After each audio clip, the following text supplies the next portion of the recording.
Greetings again and welcome. We have our guest, once again, Professor. Thank you, Mr. Kgaka. I'm Terrence Kommal. I'm a medical doctor in Pretoria, and I lead various organizations in impact and sustainable businesses. But a lot of my time is spent in the medical legal space, helping communities get justifiable settlements whilst reducing the risk of fraudulent claims. What I like what Prof have just said, to help community to get justifiable compensation. The role of the Road Accident Fund is to compensate the victims of the road accidents in a proper manner, and we need people like Prof to assist. What is the fair compensation? I think, Mr. Kgaka, what's important is, before you get to compensation, as you know, as the legal expert, is one needs to look at the merits matter, which is outside of my medical domain, but I have some understanding, is in a justified claim where compensation is due. When you look at fairness, there's a quantum calculation. That's based on the input from a group or different experts who contribute in their specific fields, hopefully limiting themselves to their expertise. But when you look at the fair compensation, there is a distinction between independent medical experts who provide the facts as they are, as well as the hired guns who will write anything that an expert or plaintiff or a defendant firm wants you to write. And those are dangerous, colleagues. And I have very little respect for that. But in that process, the patient themselves sometimes become their worst enemy. And I'll give you a classic example. Some of the big firms who advertise in different media across the country have sent, in the old days, they used to fax copies of IDs and a letter for the patient. And they'd remind the patient, complain of blurry vision, complain of headaches, complain you can't count money, complain when you go to the shop you forgot what you went for. They would coach the patient to lie blatantly, and there's no other way to package that. From my understanding, in lots of deliberations, and in the last 2-3 days, we've gone across some of the discussions we've had with patients. The firms that I lead have seen in excess of 15,000 physical assessments, which is a significant exposure that we have. I'm not saying we know a lot, but over the last decade, just over a decade, we have some experience.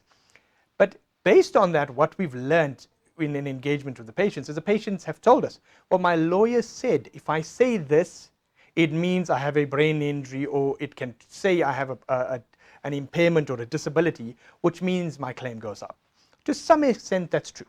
If the psychologist, based on your feedback, or you've been coached, can then tell the psychologist that you have these fallouts in the cognitive impairments, it can most likely influence your claim to go up by $1 million or $2 million, or whatever the quantified amount is.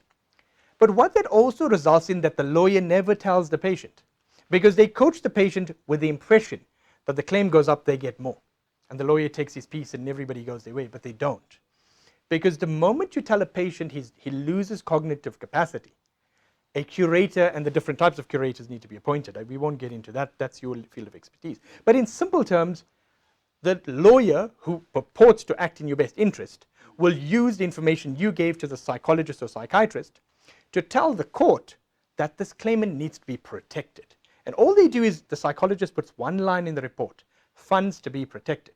The lawyer then brings an application and gets an order from the court to appoint, commonly somebody he knows, in some cases it's friends, to act as your curator and trustee of your funds. So when this large inflated amount of money, because the patient had lied in effect to inflate their claim, those funds land up in a trust account. And then when it's settled, the claimant's like, where's my money? And he's like, well, it wasn't me. The court ordered a curator to be appointed, not my fault. But they don't tell the claimant. They know that what the court is going to do. They know it's a premeditated thing. I had a distressing case in which a child, and the mother, who was obviously his caregiver, had to beg the curator and the trustees to get paid 2,000 Rand a month, which is almost equivalent to a government SASSA grant, which means they went through all of this to land up where they almost started.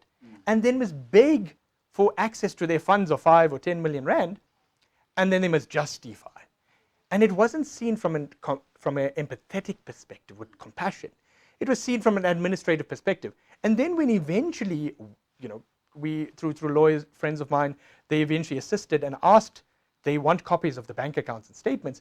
The trustees were claiming in excess of 25 to 30,000 Rand a month to administer a one payment per month, then curator fees, then administrative fees, and then auditors fees. And eventually, at some point, a large amount of the funds were being used by administrators that the lawyer willingly knew would benefit, but the claimant was forgotten.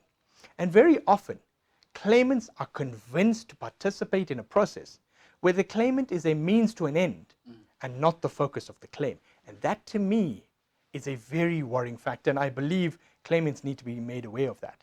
Speak the truth. Get just compensation. Get adequate compensation. But if you then end up in a situation like you in this circumstance, you're the maker of your own condition. Although where my empathy and compassion lies is you do it in good faith, believing the person representing you is doing it in your best interest. And most often it's not. And hence we need this kind of education to say the claimants need to be aware. They need to ask questions and be willing to take another opinion.